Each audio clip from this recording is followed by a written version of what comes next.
मनसे आणि ठाकरेंच्या शिवसेनेच्या नेत्यांकडनं वरळी डोमची पाहणी करण्यात आलेली आहे। उद्या होणाऱ्या विजयी मेळाव्याच्या पार्श्वभूमीवर ही पाहणी करण्यात आली। खासदार संजय राऊत, अभिजित पानसे आणि नितीन सरदेसाई यांनी ही पाहणी केली। याची दृश्य देखील आता समोर आलेली आहेत। काही वेळापूर्वी संजय राऊत, अभिजित पानसे आणि नितीन सरदेसाई हे पाहणीसाठी म्हणून गेलेले होते। उद्याच्या मेळाव्याच्या अनुषंगाने सगळी तयारी कुठपर्यंत आलेली आहे याचा आढावा देखील या नेत्यांनी घेतला। दरम्यान आदित्य ठाकरे यांनी उद्याच्या या विजयी मेळाव्याबाबत पोस्ट शेअर केलेली आहे। काय नेमकी त्यांची पोस्ट आहे आपण पाहूया।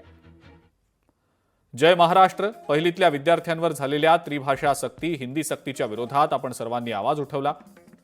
आपली शक्ती जिंकली, त्यांची सक्ती तोंडावर पडली। आपला हा मराठी माणसांचा विजय साजरा करण्यासाठी उद्या आपण भेटणारच आहोत। वाजत गाजत या, जल्लोष करत या, आनंदाने या, हक्काने या। हा लढा आपला सर्वांचा आहे आणि हा विजयही आपला सर्वांचा आहे, अशा आशयाची ही पोस्ट आमदार आदित्य ठाकरेंनी केली आहे।